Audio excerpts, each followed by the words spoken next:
Alright, we're back with this Control Hunter list. We're going to be looking at the matchup this time versus Druid.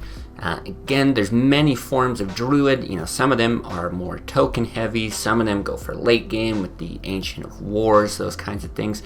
Most of them run combos, there's a select few that don't. But either way, you're going to be playing the matchup pretty similarly. So we'll get right into it. Again, this deck had about an 83% win rate on our climb from Diamond 5 to Legend. So very, very good.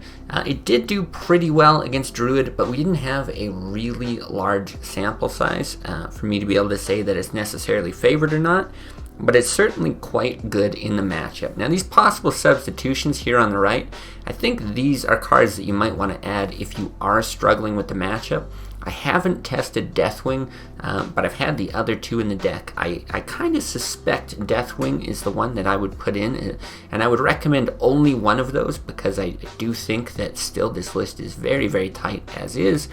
I would probably either cut the Harrison, one Senjin, or the Kodo to put in something a lot larger. But again, try it like this, probably against some Druids. See how you're doing. If you're struggling, you're facing lots of Druids in the matchup, then go ahead and make those changes. It's a really, really common matchup. Another one that I see at a lot of levels, which is why I want to focus on it. There's some really key cards for this matchup, though.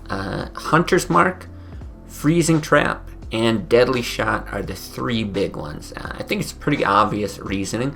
Generally speaking, Druids are going to have bigger minions, and even if they're playing those token-heavy decks, where they've got an Argent Squire on turn 1, maybe a Harvest Golem on turn 3, well, Freezing Trap against the Harvest Golem, still fine. They're still going to be having things like a Violet Teacher, a 3/5, they're going to have the 4/6 Druid of the Claw, or they're charging in with the 4/4. Still some pretty big, substantial minions. And those are what you're going to want to hope to get in your mulligan. It's a little bit tougher, though. You're not guaranteed to get them, and you really want to establish board presence. It's always how you beat these Druids. You want to make sure that you don't get comboed down either from an empty board or from a board that they've built that they can enhance with Savage Roar, probably on top of a Force of Nature, right? So Freezing Trap is a really cheap way to get something off the board. You don't have to kill it, but it makes it very, very expensive. And if they've used something like an Innervate to get it out, well, that's great. Now you're basically invalidating the fact that they've done it. Now they've got one less Innervate to use going forward. Really, really strong way to do it. Otherwise, Hunter's Mark, either in combination with something like a Wild Pyromancer or an Unleash the Hounds, or a Deadly Shot, and another really simple way if there's just one thing on the board to take care of it. Now, I really recommend trying to keep one thing on the board as much as you can. It's fine to leave one thing at the end of your turn, especially if you're planning for like a Freezing Trap or something. But as soon as they drop that second minion, which happens a lot, maybe they'll just hero power, but a lot of times they'll follow it up with another minion. Make sure you take care of at least one of those so you can set up your Deadly Shot, your Hunter's Mark, and your Freezing Traps going forward, and reduce the chance of getting bursted down. For other cards that you're going to want, you're just going to kind of want to curve nicely from 2 on up. So the ideal hand that you'd be mulliganing for would be something like a Deadly Shot, a River Croc, an Eaglehorn Bow, and a Senjin, or something like that, right? A 2/3/4 with one piece of removal. That's assuming that you have the coin. But again, it's kind of hard, if you don't have any pieces of removal and you've got a Croc, Animal Companion, Houndmaster, should you keep that?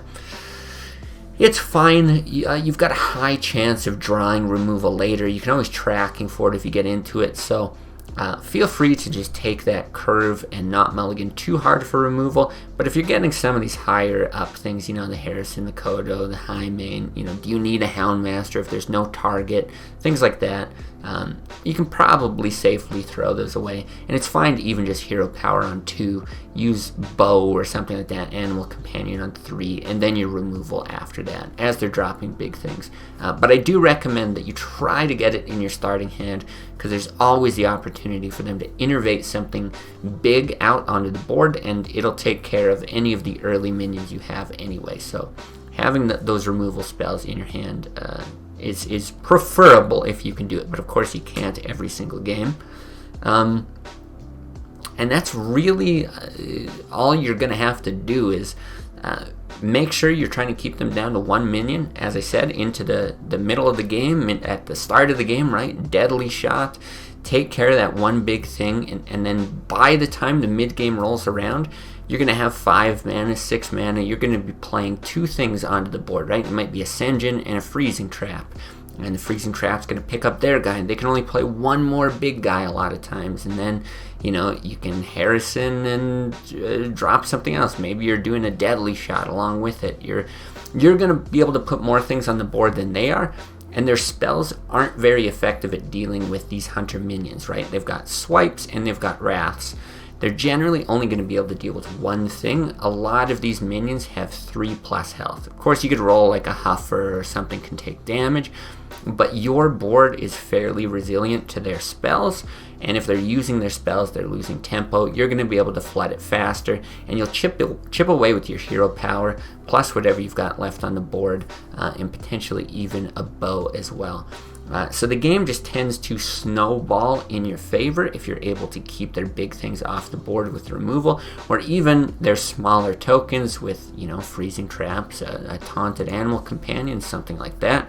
And by the late game, you're really not making a lot of decisions. You're just making sure you don't die. So there's the 3 breakpoints in any matchup against Druid that you need to know. That's 14, 15, and 22. 14 is the obvious. The board is empty. They play Force of Nature, Savage Roar. It's 14 damage. If they have an Innervate, they can Innervate their hero power. That's 15 damage. And then if they're on 10 mana, they play Force of Nature, Savage Roar, and Innervate their other Savage Roar. That's 22 damage. All these breakpoints that you want to consider. Sometimes you can play around them, sometimes you can't. It's obviously possible. They just draw the perfect hand. They take care of you on an empty board. There's nothing you can do. You just got to go to the next game. Forget about it, you know. Don't worry about it. But if you can keep yourself above those numbers, right? That 15 is the especially tricky one. A lot of people think they're safe by 1 health. Try not to swing your bow into something if you can avoid it, just to play around that Innervate.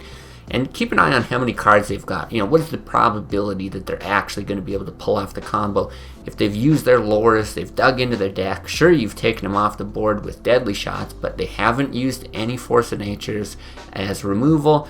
They haven't used any Innervates to get big things out, and there's 8 or 9 cards left in their deck. There's a good chance that there's 22 damage coming your way, so try to throw up a taunt, try to play around it, do your best to survive, because you've got no healing here. But that's kind of all you can do. Just try to snowball it from the mid game to the late game, and don't get bursted down all in one turn. Hopefully that's enough to kind of help you in the matchup, Control Hunter versus any kind of Druid. I'm going to show you one game here of me playing Druid. Hopefully it kind of gives you an idea of how I think about things when I pilot the deck. Feel free to check out my VODs. I've got a number of games where I played against him, both wins and losses. You can kind of see how I approach it in different cases, because there's a lot more scenarios than against something like Zoo, a lot more to consider in this matchup, I think. But yeah, hopefully this should help you out and help you rank up on the ladder. Druid, okay, more what you'd expect here. Now, Freezing Trap is great in this matchup. This is one of the cards I love to have. Oof. It's all really good removal, but you also need stuff to push damage. I think maybe it's okay just to do this. Not great. I think you're hoping to draw into a River Croc, an Animal Companion, or an Eagle Horn Bow.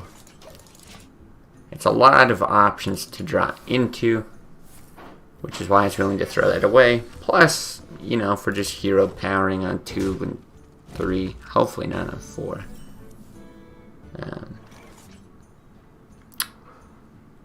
Yeah, so something like this is fine. I think you do that. You probably Eagle Horn next turn and then drop these 2 the turn after. I've got the beast in my sights. Wow.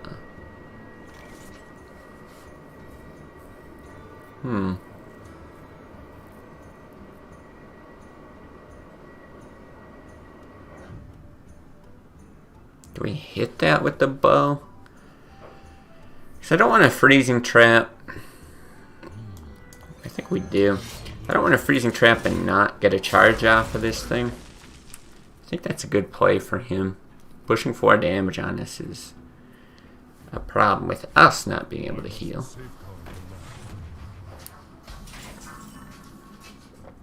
Now pushing a Kodo out here though. Ooh, real nice. Prime target.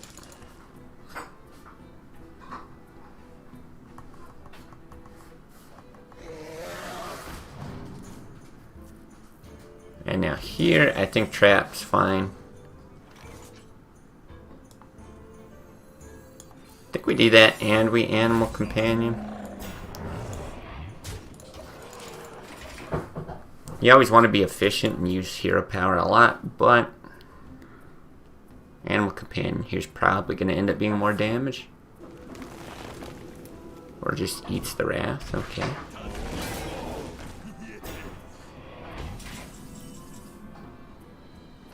Very interesting. I love to see this. God, this deck is great. So it dies to swipe, but we would still have a 4/1. He'd have to hero power it. That's like his whole turn. It's pretty good. Just another wrath, okay.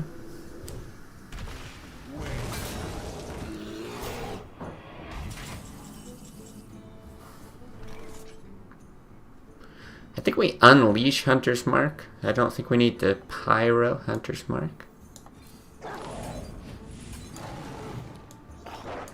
We'll do that. I think it's still good to drop Sanjin. Again, probably going to be more damage. Same swipe logic applies, but I would have thought he would do it last turn. If he had it. Lovely. Just lovely.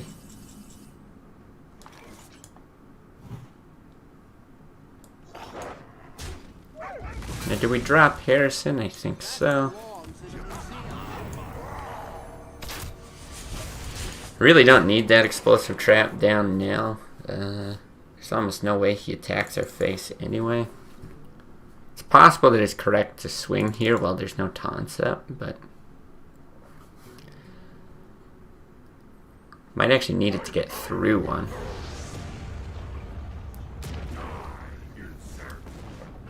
Oh, that's lethal. God, this deck is great and it wins so fast. Love it, just love it.